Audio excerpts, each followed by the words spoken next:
Where's me coconuts?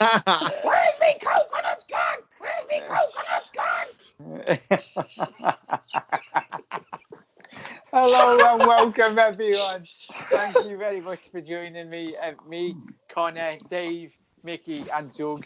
Podcast 5, and I think that's probably going to be one of our best introductions to one of our podcasts. Everyone, hope you had a lovely time, lovely weekend. Anyway, Liverpool. Nice one, everyone, for coming on. Really do appreciate it. I'll leave everyone's links in the description. Make sure you do head over to all the lads' channels. They do fantastic content. Anyway, on social media and YouTube. So make sure you do hit that subscribe button. Dave, it's been a very mixed week for Liverpool, hasn't it, mate? In terms of, we'll get straight into, obviously, everyone's thoughts in terms of the Chelsea game. I didn't do a post-match review, so just a quick, brief overview, mate. And start off with Dave. Your thoughts on the Chelsea loss midweek? Shite. So, I swear to God, I mean, it's literally, what can I say? We've had an unbelievable season. We're going to win the league. It's going to happen. It's just a matter of time. It's going to happen. A lot of people weren't worried about the FA Cup. A lot of people didn't want the FA Cup. We were talking about it a few weeks ago when we played an underage team against Everton that there's a possibility we might lose this game. No one gave a damn about it. So all of a sudden, Tuesday, much stronger side. Or was it Tuesday? Last Tuesday, wasn't it? Yeah. Much stronger side. To be honest, I thought it was a good enough side to beat Chelsea. But we just didn't do it. I mean, Chelsea were, I don't know whether they were more hungry or something. We started actually okay. First 15, 20, I thought we looked ready to roll here. We'd one or two chances. If the goal goes in, it's a different game. Goals change games, of course. But once they scored, I just didn't see us coming back. And it was a weird feeling. We miss Hendo in the midfield. I know it's a thing to be said here, but the midfield is just not right. It hasn't been right in the last, since Atletico Madrid, Watford, even West Ham, it wasn't right, even though we won the game 3-2. The signs were there in the crystal ball at West Ham. It just wasn't right. And I think for the weekend, the three in the middle is the big call for Klopp. I mean, the back five is going to be the back five. The front three is going to be the front three. But it's the middle three. And Fabinho in the last few games has been a real concern going forward. But I think Klopp, I'm just getting off the point here, but I think Klopp will actually play Fabinho against Bournemouth for the very fact he knows the press and people are on his back, so he's not going to drop him. You know what I mean? It'd be like him. I obviously Fabinho's been brilliant. We were raving at him being one of the best defensive midfielders in the world only before Christmas, remember? But his form has dipped, and it is a concern. So I want Hendo back as soon as possible.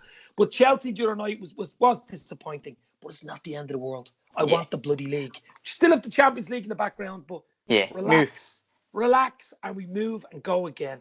Yeah, move on. Absolutely spot on there, Dave.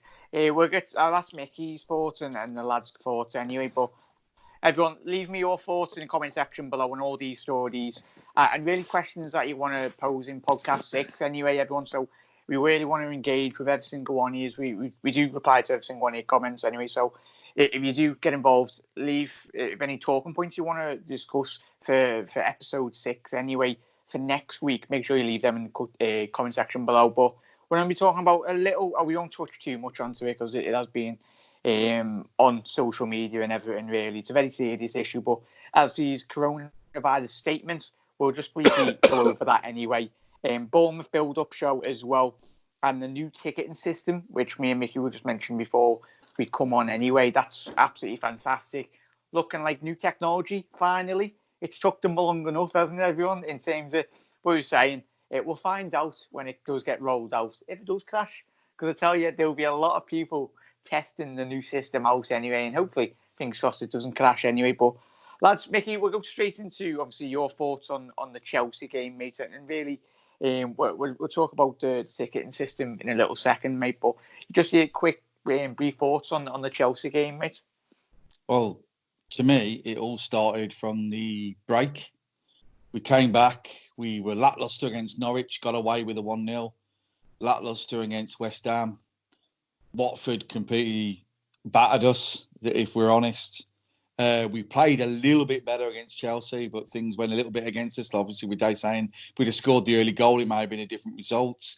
A bit disappointing because I'm a great believer in the FA Cup because I'm old school. I know it isn't as important to the younger generation, but to me, it's still an important trophy. I just feel the only way out of this is to play your way out of it, train your way out of it. We may be in for a little bit more pain, but I don't think it's going to last much longer because, remember, form is temporary, class is permanent. Yeah, absolutely spot on, mate.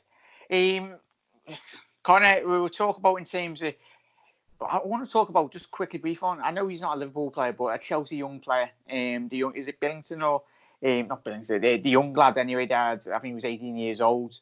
Very dominant display. Gilmore, was it? Gilmore, yeah. Nice one, lad. And I think Gilmore, he's got a great future, and he kind of. But how well he really plays against the likes of Fabinho. We'll talk about Fab's form a bit later on. Anyway, I think we will touch on him anyway. But what was your thoughts in terms of the midfield battle against Chelsea, mate? I think obviously Chelsea won the midfield battle from start to finish. I think Liverpool played relatively decent for about 10 minutes, and then it was just all Chelsea, wasn't it? And that midfield outworked ours. If you was to say Fabinho looked dodgy in the midfield, he did a little bit, but obviously he's coming back from a bad injury, and I agree with Dave. I think he will stay in the team for the Bournemouth game. But start the season, I was a bit I don't really mind if we go out the FA Cup. I think I joked on Twitter saying we should have played the kids because we've won every single game in the FA Cup when we've played the kids, so that would have been nice. But it's Klopp's never really cared about the League Cup and the FA Cup, so there's no need to panic about it. If this was the league and we'd lost and we just lost a massive lead, then I'd say all right, maybe you can whinge a bit, but it is the cup. It was just a piece of extra on what is going to be a phenomenal season for Liverpool.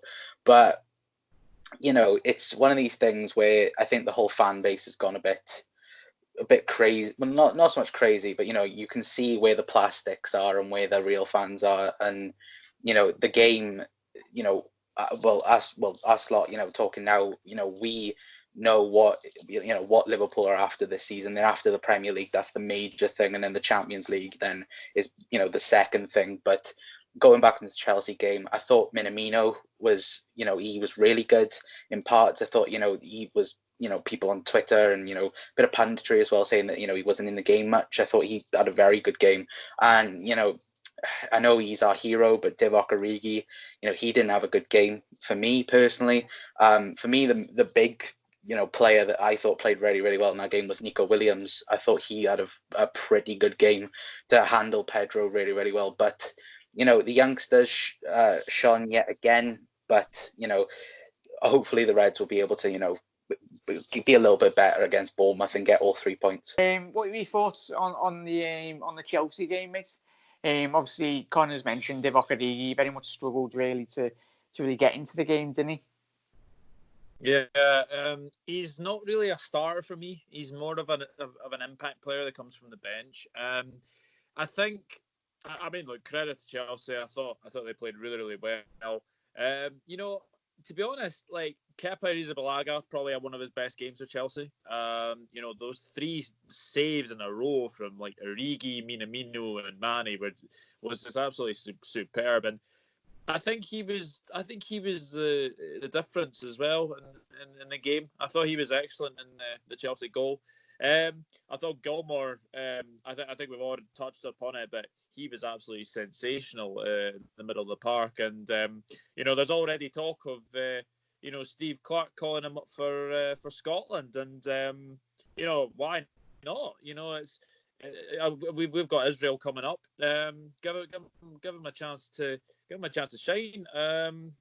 But no, look, it's been a bad week. Obviously, losing to Watford 3-0, and then obviously losing to Chelsea. But to be honest, the cups have not been in Klopp's mind. It's the league, and obviously the Champions League, is a bonus as well. But like we said, form is temporary, class is permanent, and quite funny. We start actually the last 5 games between Liverpool and Bournemouth, we've scored 17 goals against them, and they've not scored. So this is the perfect chance to bounce back at the weekend. Yeah, absolutely spot on there, mate. I think it's the most ideal performance, but by no means that doesn't mean the Bournemouth. I think we all said similar words against Watford. We did a great record against Watford as well. Yeah, so really great. Yeah, it'd probably be a 0-0 draw. That means. Yeah, yeah, but nice one. Before I die in the podcast, in terms of the new ticketing system, Mickey. It's really great that this is coming in, everyone. If you missed the news today, LFC is overhauling its ticketing buying process ahead of next season by investing in innovative, industry-leading technology to improve ticketing distribution and the way supporters can access Anfield. Mickey, you've been to a couple of games this season, haven't you, mate? And throughout the seasons. For non-fans that struggle really to get tickets, it's a real issue, isn't it, to really get to Anfield currently on the current system that's in place, isn't it? Well, you've got 3 problems. The first problem is if you haven't been before, you go to the back of the queue. So the first thing you got to do is get onto the hospitality and pay a fortune, get a few tickets in that way, and then next season you're more likely to get a couple. And then the more you get, the more you can. That's how I've built it. It took me 5 years to get where I am now, where I can go to 10 games a season. So, excuse me. But that's the first one. The second one is there's a massive number of ticketing touts with 60 membership cards ordering 60 tickets because they order them every week. Liverpool have combated that a bit now because they've asked them to bring in proof of who they are, or they get rid of the membership.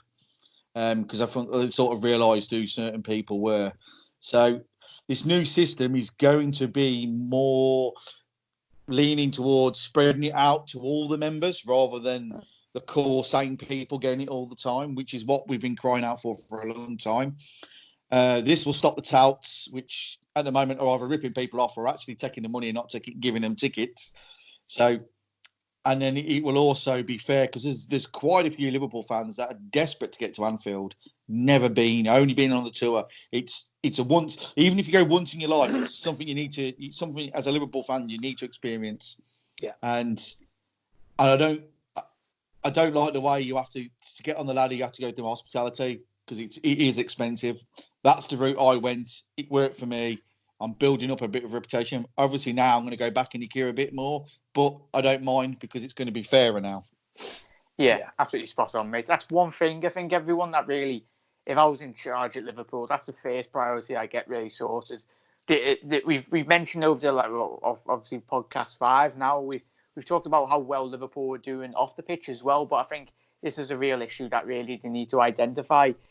Connor, I get your thoughts in a little second, mate, but I'll just read in terms of LFC's website. I won't read too much, but I'll leave the link in the description so everyone can go and check it out if you are interested in trying to get onto this new system.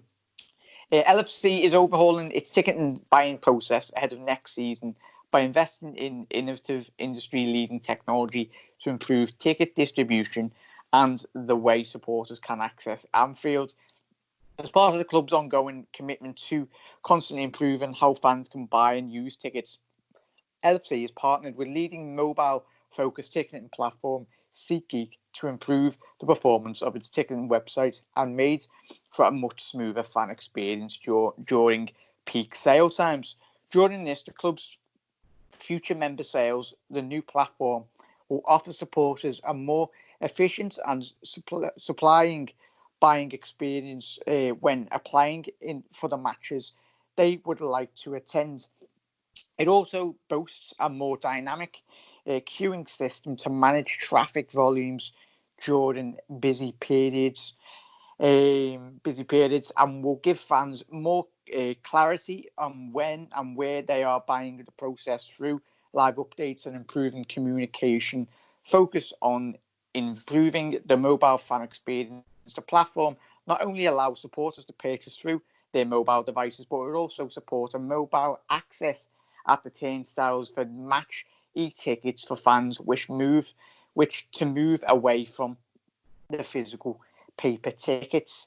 And just a final one, everyone. I don't want to go too much into it and bore you, but in terms of the process, this is going to be getting rolled out between 2020 to 2021 season, and it's currently in use by, where is it, the statistic? Yeah, 9 out of 20 Premier League clubs.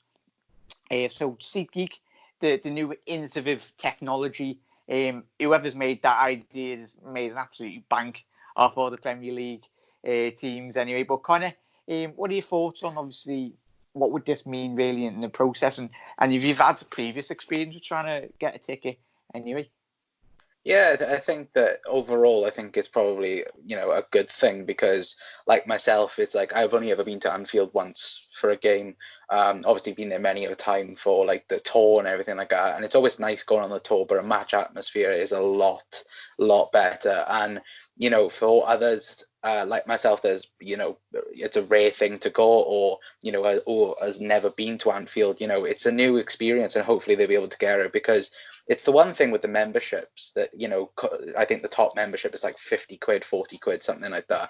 And, spending that much money and then queuing up for, 2.5 hours to not even, have a chance to, get a ticket, it's just time wasted. And, if they can improve that, then that's absolutely fantastic. And, if they can just like let people know as soon as they get on the website, you're not going to have, a chance, unfortunately. I think people would rather that. But overall, if it obviously it's been used, like you said, with other Premier League clubs, and it's been successful there, so hopefully it can help Liverpool fans, that hasn't been, hopefully it can help them. But in terms of like overall, it's like Mickey said, hospitality is very, very expensive. And I know a lot of fans, they might even go through that route, but I think they just want to go for that one experience and finally experience the noise and the atmosphere of Anfield.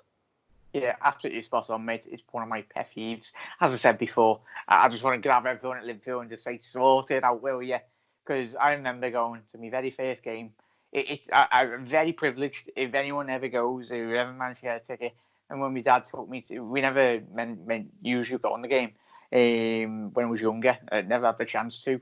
I think it was the home game against Arsenal. Luis Garcia scored 1-0. In the cup, and it's memories. Even if you go once, or if you ever get the chance to, I wish everyone could get the chance. It's very expensive to get to Anfield, obviously, if you're not local anyway. But every fan around the world should get the right access, and it's the access in which, obviously, people out there do use it by nasty means. They rip off people. I think me mate's a steward anyway at Anfield, and he has said there's been, obviously, up and down the country, people make the judgment off people and get serious money off the people's misfortune. Dave, what are your thoughts on a new ticketing system, mate? Do you think it really impact Liverpool in a good way? Yeah, I heard about this last year, actually, when I was over in Liverpool in October, and they were talking about, the season ticket. You were talking about putting the season ticket owner's photograph on like a passport card, so that if you got stopped going in with someone's season ticket, like you could just beep the ticket and go through, and your face wasn't on the season ticket, you weren't getting in. You know what I mean? Because they've had big problems with that. So I can understand where they're coming from. And as you say, those touts make a killing. But so does everywhere else. I mean, even look at the hotels around Anfield or hotels in Liverpool City that are putting the prices up for the parade. I mean, they've gone through the bleeding roof. Even the aeroplanes coming from Dublin, I think the price from Ryanair has gone up 3 times. The flights in to Liverpool. Yeah. So everybody makes money on big occasions, just the way it is. Worldwide, it's just the way it is. But the ticketing system, as you say, but you'll also have a problem. I mean, you're local. You're just around the corner from Liverpool. Mickey, where are you? Birmingham, is it? You live in Birmingham? I'm not far from Crewe. Yeah. Crewe Alexandria. I'm only about an hour away from Liverpool. So. But you also have the problem of likes of blow-ins like me. Like you have people saying like, "Oh, who's this fella coming over from, say, Ireland or Dublin, or coming over from anywhere, America, even Sean, Canada, everywhere? Coming in, probably supporting Liverpool since you were fucking 10. you'll always have that. You have the locals giving out about, well, we can't get tickets and we only live around the corner, which you can understand as well, But listen, Liverpool's a worldwide brand. They've got millions of fans worldwide, I mean, Liverpool are huge in Ireland. Liverpool must have something like 500,000 bleeding fans in Ireland alone.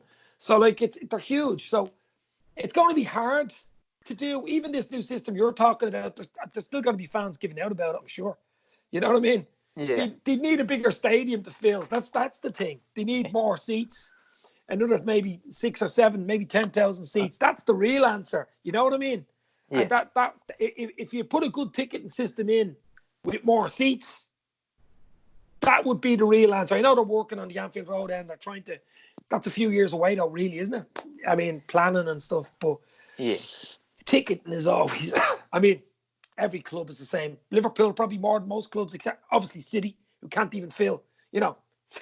Can't even fill the training ground. So Yeah. you know what I mean? We're always gonna have problems. I mean, it's a bit controversial when you talk about tickets, of course, but hopefully this thing will help going forward. But at the touts, you want to watch those touts, they're bastards there. Absolutely spot on that. In terms of it's a very 0.5% of locals. Every local says, come into the city, you're very welcome. And football's Liverpool Football Club is bigger than Liverpool. It's a global brand and it's a global family. So if you hear an absolute weapon on social media, just block them and delete them if you'd ever come up against one of those people. Because, just delete them anyway. Doug, we really talk about, obviously, we'll move on to the coronavirus operations to help prevent the spread of the virus and protect the health of our employees. We have taken precautious measures, including cancelling any staff travel to high-risk countries and reminding everyone of good hygiene practices through notices in and around our sites. We also activated a health quarantine screening for all external visitors to all our training facilities, our office locations, and other community facilities we use regularly anyway. But Doug, it's how the Premier League combat this anyway. We won't talk too much onto it, but it's really Liverpool. Jurgen Klopp's reaction was very prevalent. I think it reflects every single one of us throughout the week anyway.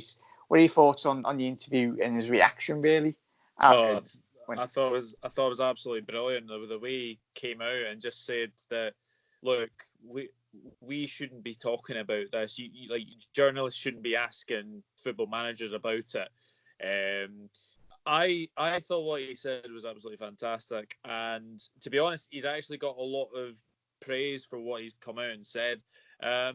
Look, this virus that seems to be coming around, I mean, it seems to be being sort of in the media. I think the thing is that I've seen that something that apparently the fair play handshake is not going to happen this weekend. Just because of obviously the virus coming. Actually, in fact, I was at Livingston Celtic last night, and in fact, they didn't actually shake hands at the beginning. They didn't do the pre-match shake hands or like it's quite weird actually, because like you would expect to see that at a football game, but like at the end of the game they shake hands, etc. So I can understand that. So I don't have a problem with people not shaking hands at the start of the game, as long as you do it at the end of the game. It's the most important thing. But yeah, this virus it is very, very worrying, because obviously you don't want it to spread at all. But Liverpool have obviously taken the actions of obviously having hand sanitizers and hand wash. Funnily enough, I work in Tesco, and the amount of people that have actually bought hand sanitizer and hand wash, like the shelves are precisely empty. Like we're having to stock up so much, and it's made people go absolutely mad. But this is the thing: if you have good hygiene, you'll be fine. But yeah, obviously they've got to take measures as well. But yeah, the only thing I would say about it, I wouldn't get too worried about it. And basically just keep having good hygiene, and you won't good get it. idea. Yeah, spot on, mate. And sorry, I was listening, everyone. Neil critically, I forgot to put in my notes. He's left, Danny. I think that should have been the top of our priority anyway. So apologies, everyone. The lads will batter me after we stop recording this anyway. But Neil critically, I think Mickey, there was a dog on Dave's screen there. All right, la. But for everyone that is not listening, or obviously in podcast form anyway, Dave's got his little mate. It's a pet dog, right? That we said, everyone. But it seems Mickey, Neil critically, it's going to have a big impact, really. But before we go get into the Bournemouth build-up, mate, I think in terms of Neil critically, he's gone to Blackpool, hasn't he, mate? Well, it shows the calibre of our coaches in our youth system. And the next one down, that teams like Blackpool are taking them from that kind of, rather than taking it from the pool of managers that keep swirling around in the league, that get sacked every 4 weeks and then get into another job. It's nice to see him doing some out of the box. It's a positive thing for Liverpool in that way. It's also, I do believe, probably in the summer, you'll probably see 3 or 4 players go on loan to Blackpool. Yeah, that would be lovely. Obviously, Rhiann's banging the goals in the Championship for Swansea. I think he's in an absolute element, and I'm loving seeing his attitude. Yeah, I don't know if anyone's seen the highlights, but you'd hate to play against him because he does give it out, doesn't he? He gives you a good kick and a good wallop anyway. But Connor, just quickly thoughts on Neil critically, and as Mickey said, any players that you could potentially see go out in the Championship come next season. And there was another player that was reunited with his colleague anyway. Is it Spearing? I think he's still at Blackpool. The absolute legendary Scouse Palo anyway in midfield. Jay Spearing. He's a Blackpool. But what are your thoughts on Critically's move, mate? I think it's a good move for him personally going forward. I think it's definitely a good move for him, going to first team coaching. But the legend that is Jay Spearing, what a player to go and progress then even more. But it's a very good move for him, and obviously we all know him from the FA Cup run, and not learning, but progress in the likes of Harvey Elliott, Curtis Jones, Nico Williams, and he's done an absolutely superb job at getting them to the level of like the first team and that. But there will be a few players that will go to Blackpool. I remember saying in my video, I kept on saying Blackburn. So if I do say Blackburn, I do apologise. But yeah, Blackpool. I think loads of people will be going there, and for him, I wish him the best, because he did his job when Klopp was out in Qatar. He did his job when they went on the winter break, and he has a very high caliber. Everyone you listen talking about Neil Critchley, they're always talking very highly of him, and could he get him in the Championship? Hopefully he does. And then, could Blackpool get in the Premier League with him being manager? That would be, very, very good. And, hopefully he does it. But in terms of Liverpool then, obviously, Steven Gerrard's not having the best of time at Rangers. Could Stevie G take under, the under-23s at Liverpool? That's a possibility. Who knows? But it'll be interesting to see who comes in there next, and who Klopp would want there, in the future. Yeah, that's definitely spot on there, mate. Could we see Gerrard? Because he's done a weird interview this week, didn't he? And he was, obviously, Rangers got knocked out of the Scottish Cup anyway. He feels personally, from a point of view, he's let the fans down. Obviously, I think they're like these. Doug, are they a couple of points off is it like 5 or 10 points off Celtic from the Scottish League? They're now 13 points off Celtic. So yeah, I was really surprised by Gerrard's interview. Not gonna lie, he didn't look himself.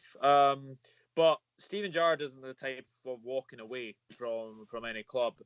But the domestic form for Rangers at this present moment in time is not very good. I mean, like, obviously with us drawing with Celtic last night, like, everyone would have thought, okay, Celtic have dropped points here. It's time for Rangers to sort of capitalise, but it didn't happen. And I think the thing is, since the winter break, they've not been themselves, and I think they took far too much liberty over the fact that they beat Celtic, and then the fans were getting on.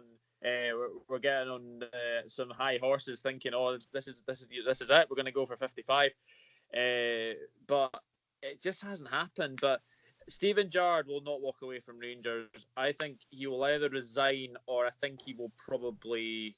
I really hope he doesn't get sacked, because he's done a good job at Rangers, as far as I'm concerned. Yeah, I definitely can't see him getting sacked.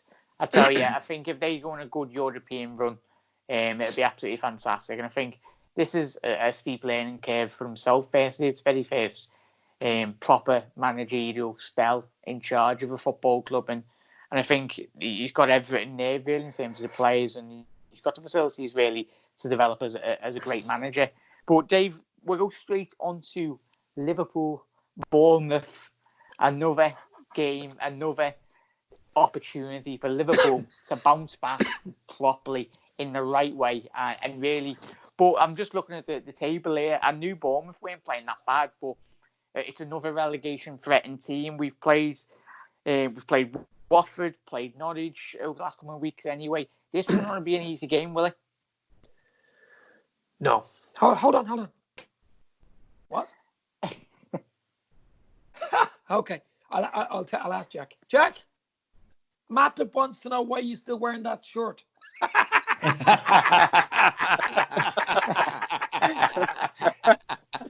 That's bold. Back to the Joe. I didn't wash it last. Anyway. Back to the sub bench for Joel. Stay there. Sit.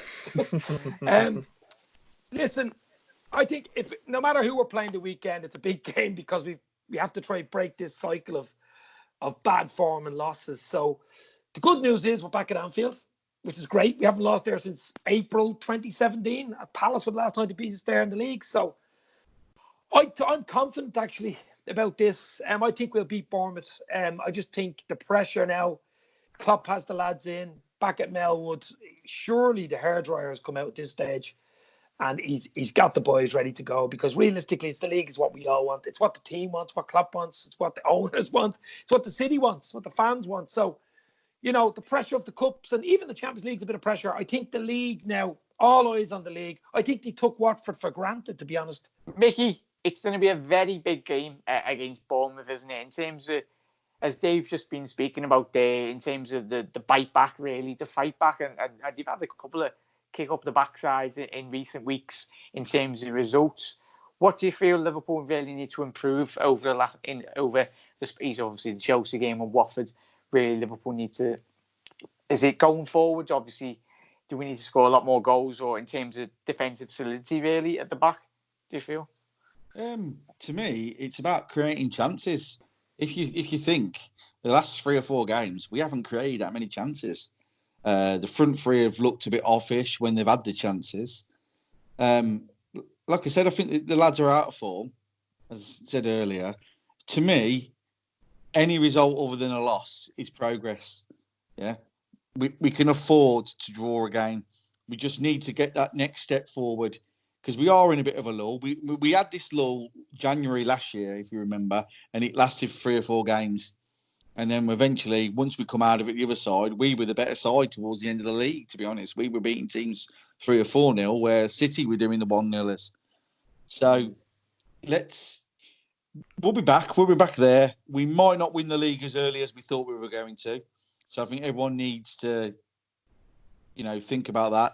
If Man City get through in the Cup, we can't win it at Man City because we won't play them, because that's the same weekend as the Cup. So let's just forget now when we're going to win it. Let's just take each game as it goes, and then let's get our format. I'm sure once Jordan Henderson's back and a few others, but it just screams for me something we've been missing for 3 or 4 years, and we've all been talking about it every summer. We need a creative midfielder, someone that can make the difference, not someone that can score the goals, someone that can provide the goals.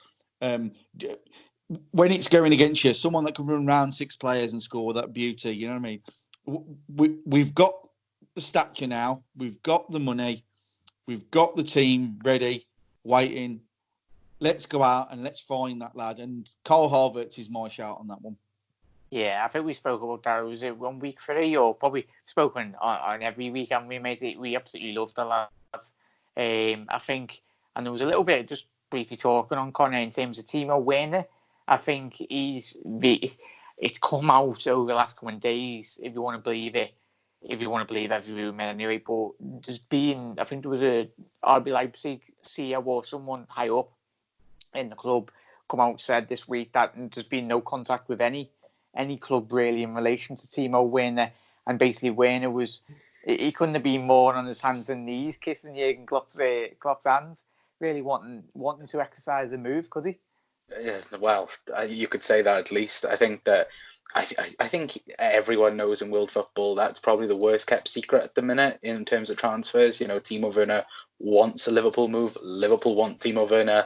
Make it happen. I think even James Pearce, though, has said that, you know, Liverpool haven't contacted RB Leipzig yet.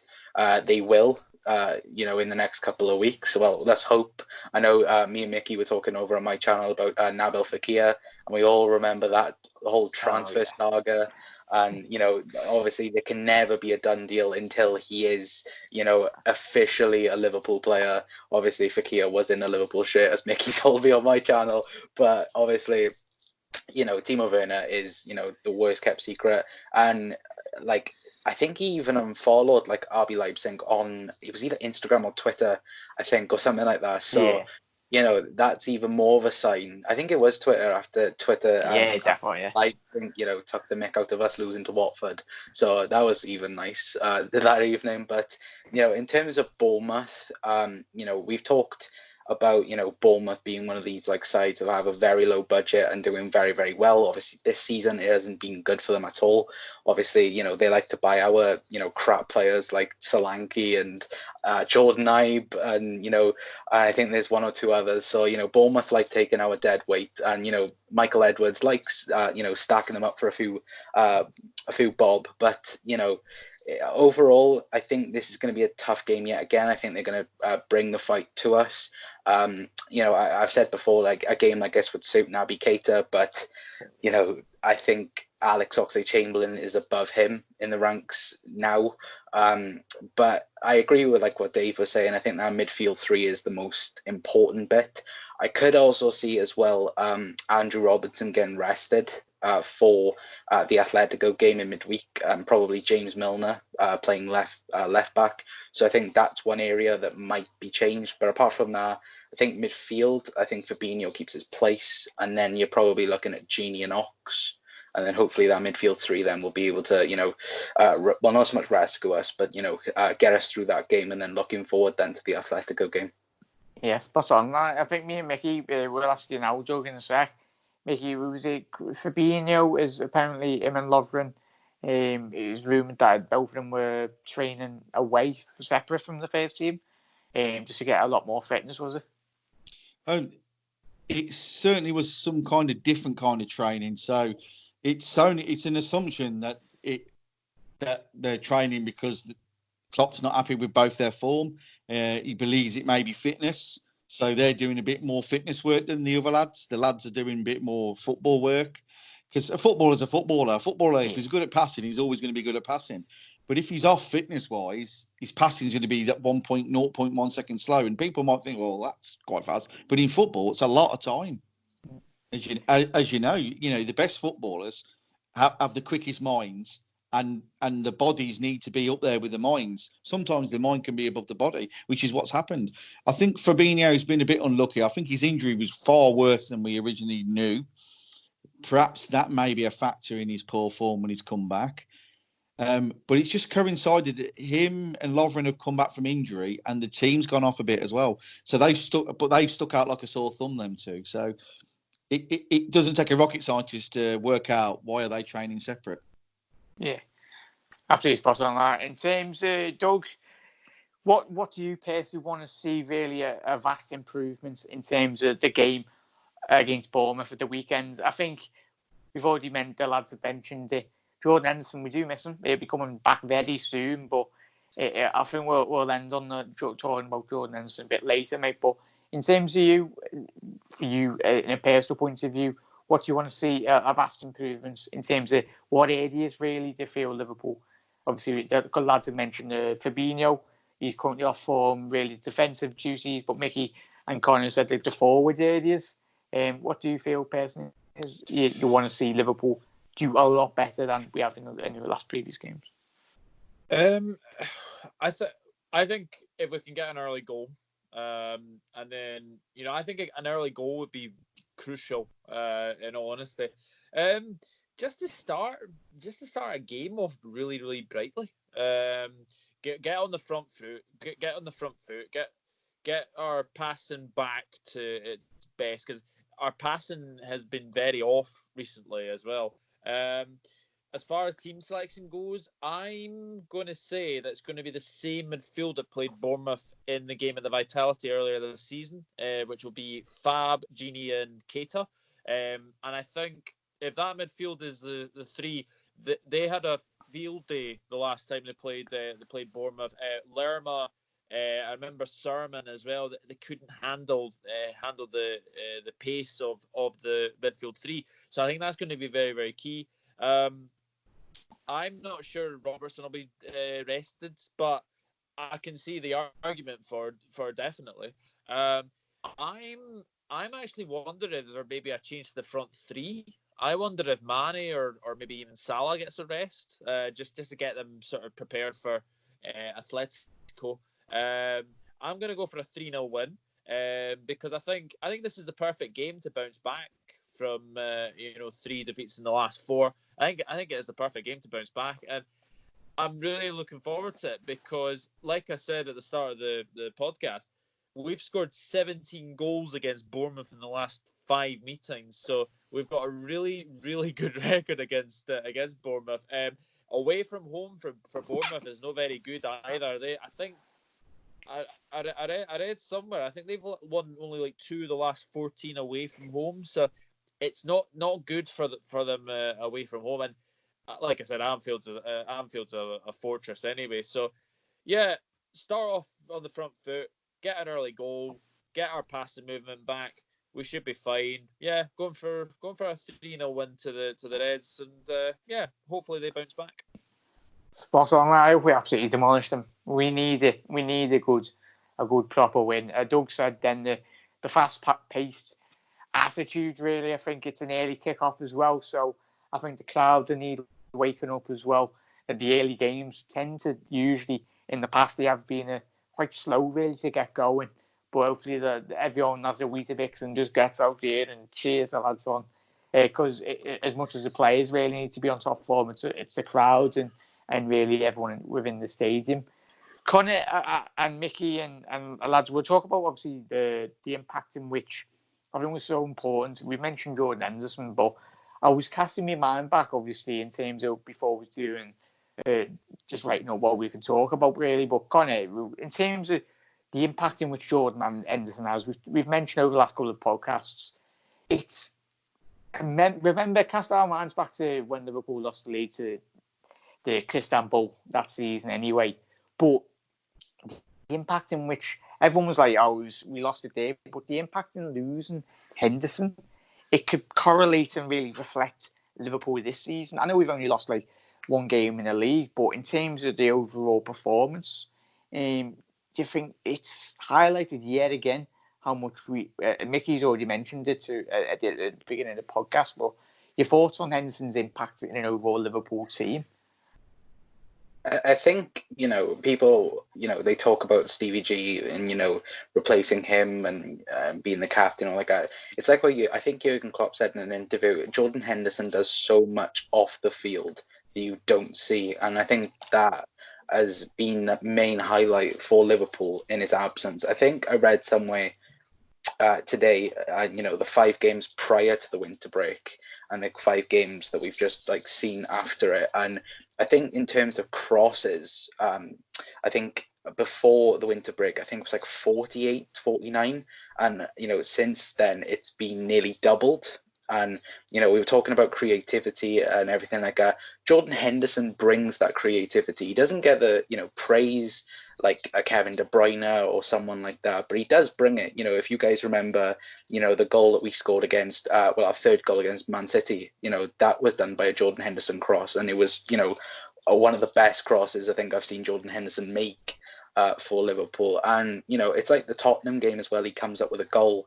And, you know, if he's not making an impact on the field, you know, you if the camera's on him, you can hear him screaming at Genie, screaming at Fabinho, screaming at Mo Salah, you know, get in position or do this, do that. And, you know, Henderson, all right, he makes his own mistakes, but, you know, he will, you know, get back and, you know, do his job correctly. But, you know, people have like criticized Henderson in the past for being like a poor player and everything like that. This season has proved he has become Liverpool's best player.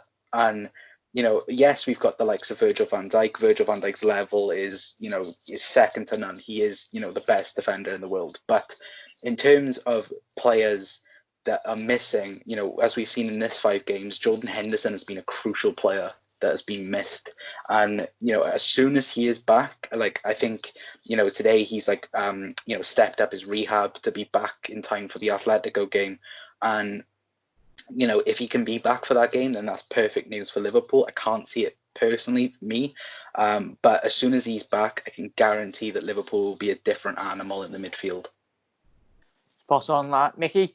It's mad. I was just thinking before we go on the podcast, it really has been stewing on my mind the last couple of weeks anyway, in terms of how integral he is. And I think, especially going into the Atletico Madrid game, it'd be interesting to see if he's fully fit anyway. But I think even we need him in that midfield. I know everyone goes, "Oh, he was in the midfield against Atletico, and you still lost the game." But I think Liverpool have heavily missed him over the last couple, especially against Watford.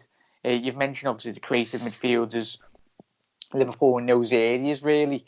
But Hendo, as Connor's hit the nail on the head, it just, you can't put a price on what he offers this Liverpool team. So I'll put it this way, right? Kevin De Bruyne, best creative midfielder in the league, yeah. Fabinho, the best defensive midfielder in the league, yeah. There's an argument. There's a few midfielders could be the best attacking midfielders. Jordan Henderson is the best all-round midfielder in the league. He can do everything to a great standard. Attacking, sitting back, left, right, doesn't matter. He can do it all. Yeah. So to me, he's the best all-round midfielder in the league, and he has been for the last 5 years. Anyone wants to argue with me, I'm more than willing to take him up on Facebook. I have defended Jordan Henderson from the start. Anyone that thinks he's a bad player doesn't know football at all. And I will say that, and I will call you out. If you think Jordan Henderson's a bad player, you come out with the same crap. He's not Gerrard or that. That is not assessing a footballer. You assess a footballer on his skill. His passing is second to only De Bruyne. His forward passes, 80% of them reach the target. Yeah, long pass. He's got the most accurate long passes in the Premier League. He's starting to show, when he's moved forward, he's a goal threat. He's a creative. He crosses the ball. Stop this idiotic Jordan Henderson isn't good enough, because let me tell you, if Jordan Henderson was out for the season, we would collapse in this league, and we probably wouldn't win it, and Man City would. We need to, and listen, you might say, oh, it's impossible, 22 points. Listen, nothing's impossible. No. Nothing's impossible. The man, and I've defended him for years, and now I'm validated. People are starting to come round. But what gets me is they're coming round, and he's doing the same things he's been doing for the last 5 years. There's no coming round. It's the fact is you were blind, and now you can see. But yeah. I will go, he's the best all-round midfielder in the league by a mile. Absolutely spot on. Couldn't have said it any better, mate. I absolutely love Henderson. In terms of Doug, your thoughts on the Hendo, mate? He's really developed his time at Liverpool over the last coming seasons, since getting offered in a swap deal for Clint Dempsey all those years ago. I'm so happy we kept hold of him.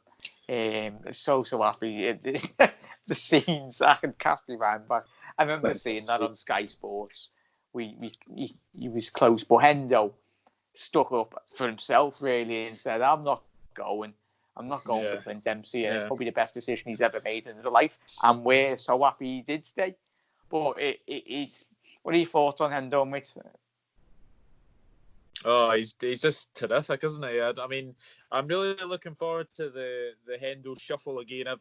I've missed that. We've obviously seen it twice already this season, but you obviously want to see it when he gets the Premier League. And in all honesty, he is a driving force in our midfield. I think rival fans criticise him because he's no Steven Gerrard, as we all know, But the thing is, I think people forget to understand that he was probably England's best player at the World Cup in 2018. I think people forget that as well. I think he was. I think he was the best player for England at the World Cup, and I think he's having his best season as a Liverpool player. Last season he was excellent as well. People forget, when Klopp first came in, he wasn't a guaranteed starter, but you probably put that team sheet in front of you. I would be 99% certain he would be one of the stars. I think Alisson, Van Dijk, and Henderson are guaranteed starters. I would say that they are probably guaranteed starters. Jordan Henderson has been a big miss. We've obviously missing his driving intensity in that midfield. And yeah, he's very, very creative. And do you know what I like about him? He is a true professional. On and off the pitch, he does charity work as well. He's just a role model for younger players. And yeah, I mean, the fact that you said Clint Dempsey, I mean, yeah, we nearly ended up with Clint Dempsey, and thank Christ we didn't, because Jordan Henderson is developed into a really, really good player. Yes, obviously people were questioning the price tag. I think it was 20 million from Sunderland in 2012. But having said that, he's just been terrific, and he is closing in on a testimonial. I think it's another year and a bit before he needs a testimonial. So, but no, a true professional, and we've definitely missed Mr. Captain Fantastic. There's no doubt about it. Yeah, absolutely spot on, like I think we've spoken about on this podcast a very similar career to the one that Lucas had. Really, obviously, when he got brought in, the crowd, the fan base was really mixed on Endo. But I think Endo, the working which he's done over the last 3-4 years since Klopp's come in, I don't think there's been anyone near inside that club done more than that lad, really, in terms of what he's done off the pitch and as Doug said, off the pitch in terms of his charity work. But in terms of his quality, Mickey and Connor alluded to. But it'd be interesting to see how he ranks. I think we'll find out in the next 5-10 years. When he retires, we'll find out. But for me personally, I love Gerrard, but Mickey said before, him and Gerrard are two very different captains. But I think you could be looking, this is a question for everyone in the next podcast.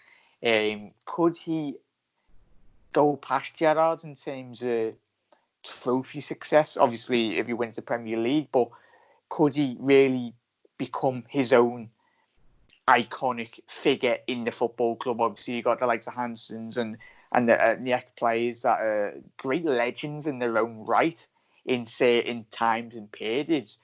But you can never compare Gerrard and Henderson in terms of players, but could you put Henderson amongst the elite in Liverpool captains in their history, Mickey? I'll ask you that before we do go, and I'll ask Doug and Connor before we close out, mate. But could you? So, Gerrard, without a shadow of doubt, probably the greatest player of Liverpool's history. Yeah. Individually. Captain-wise, Henderson's a better captain. Yeah. Gerrard was more of a motivating captain. Henderson was very much an authoritative figure. I'm the captain. This is what you do.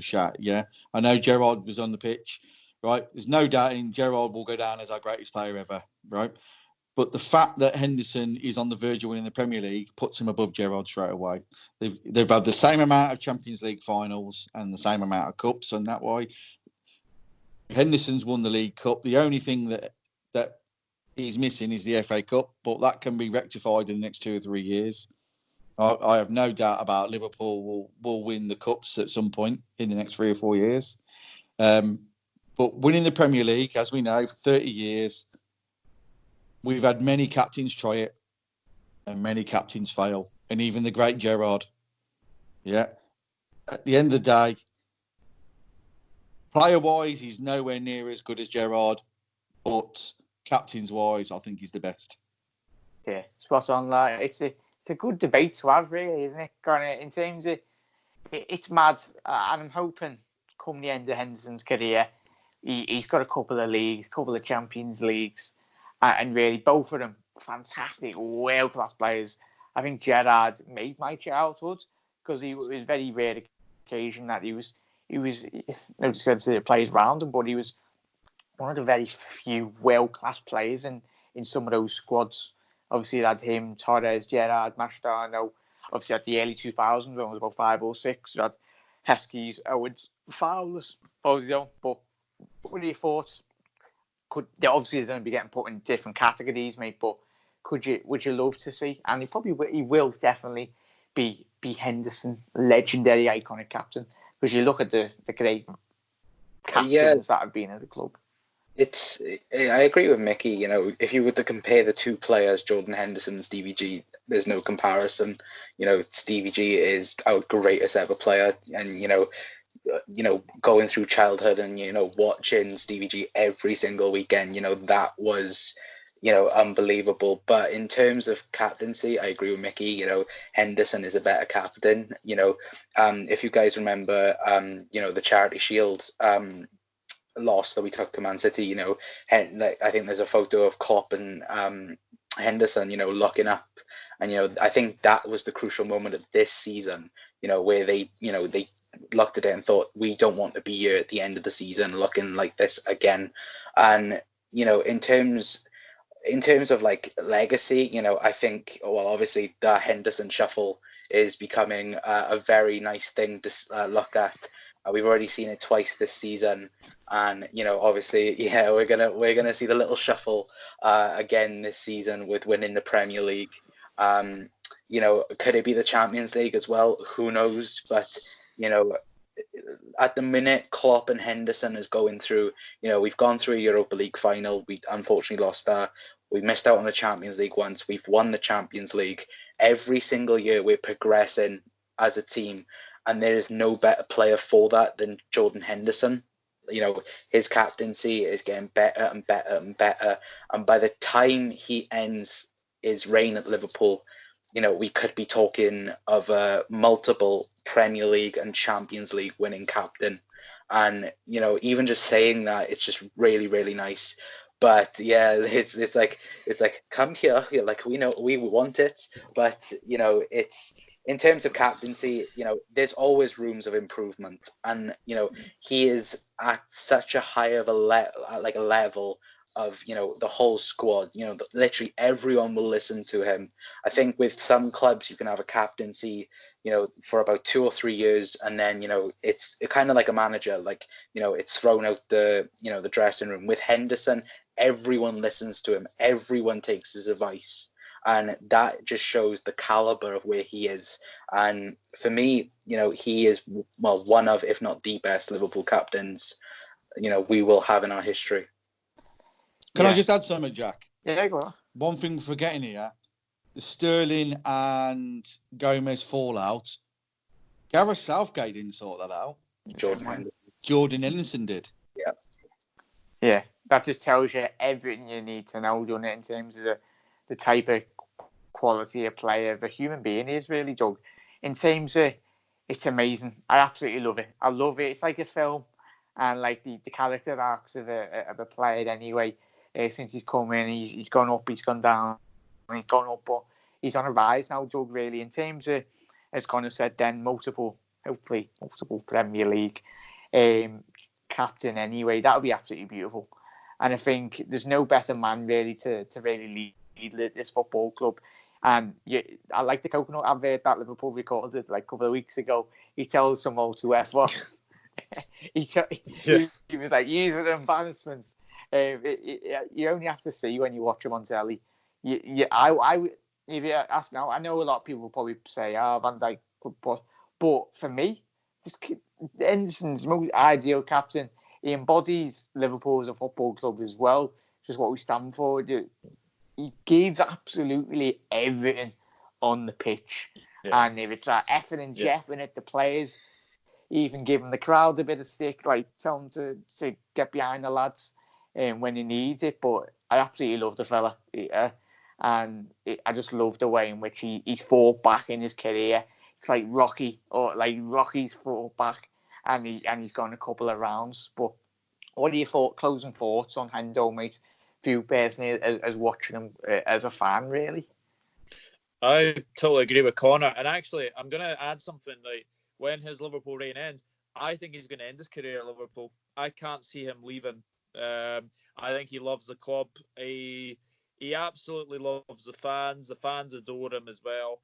He will become an absolute legend. And like I said earlier, he is going to be remembered as a player who turned his career around. Okay, he started off shaky, but after that, you can see the amount of work he puts in. And I think he goes under the radar for what he does on the football pitch. I don't think many journalists. I think now we're seeing journalists are finally seeing what Jordan Henderson can do. Obviously, I think he's still the favourite for the Player of the Year. I mean, if he gets that, then that's absolutely fantastic. Jordan Henderson, if he stays on at Liverpool, and I fully expect him to stay on at Liverpool, we could see him winning multiple things. And obviously that's for the future, but Jordan Henderson, fantastic captain. And I mean, there's no going back to this Gerrard Henderson debate. Gerrard on his day could win a match on his own, okay? I will say that now. But Henderson, for me, he drives at midfield, and he can basically galvanize a team to go on and win games. And like I said, Gerrard was absolutely fantastic on his day as Liverpool captain. I can obviously remember the Gerrard final in 2006, the West Ham. Great memories. Oh, brilliant memories. Istanbul, of course, as well. That was Steven Gerrard. But Henderson, to be fair, he was fantastic in the Champions League run up to the final as well. He's fantastic in the final as well. He's only going to get better. He's in the peak of his career at the moment. He is only going to get better, and we could be talking about a brilliant legend of Liverpool Football Club. Definitely. Yeah, absolutely spot on, mate. And I can't wait for the next. He's 28. Is he going into his 29th year now? But he's coming into his peak powers now, when he is, as the lads have mentioned. I tell you, I absolutely love him. I keep on saying it because I love him. Because at the beginning, I was one of those fans that really, I was really on the fence. I was like, what's he doing? But in terms of really getting behind the lads, his development as a player, I really got behind him, because I hold my hands up and say I was probably one of those people at the very early stage of his career just going, he passes backwards and all that. But in terms of now, he's developed so much, and really he's got behind him anyway, and I absolutely love him. He's completely won me back, really. He's pulled me full circle. And I think there's probably people out there that said that about Lucas. Lucas is one of the most biggest loved players anyway. I love Lucas, and he was phenomenal. But lads, thank you very much for taking the time out tonight, everyone. Absolute legends. Dave was here, everyone, so apologies. I think he had a technical issue anyway. I was hoping with his dog. Yeah, his Teddy probably pressed the buttons, didn't he? But thanks on everyone for taking the time out. Doug, the football channel anyway. I'll leave his link in the comment section below as well. I'll leave Connor's, the Cop Council. Nice one, mate. Absolute legend for coming on. Leave his link. Head over to Doug and Connor's channel anyway. Make sure you subscribe. Let us all know in the comment section below if you have. And it's nice. Well played. Absolute legends. And Mickey's Twitter. I'll leave that in the description anyway. So if you want to discuss about some of the thoughts he's had as well. Absolute legend. Thank you very much for coming on, mate. Yeah, I'm going to put my Nice. tin hat on for the endo tweets later. It's put a mute on anyway. Mute some words. As I said, everyone, just even if I know we always look on social media, but I was professional. I didn't look at Twitter, at social media after the Chelsea game because you get some absolute plant pots, to put it nicely. Really, but nice one, lads, for coming on. Dave was here. I'll leave Dave's channel link in the description as well. Dave LFC Chat. Make sure you head over to Dave's channel in the comment section below and subscribe if you're not aware of the lads' channels anyway. Make sure you do subscribe. But everyone, I will see you. We'll all see you next Thursday. But if you got any questions or comments really or debates really you want really to talk about in next week's, I'm pretty sure there'll be plenty of news stories that have cropped up through the week. But if you've got any personal ones, make sure you do get them in the comment section below. They're looking absolutely lovely. But everyone, thank you very much for watching, everyone, and we'll see you next week. You never walk alone, lads.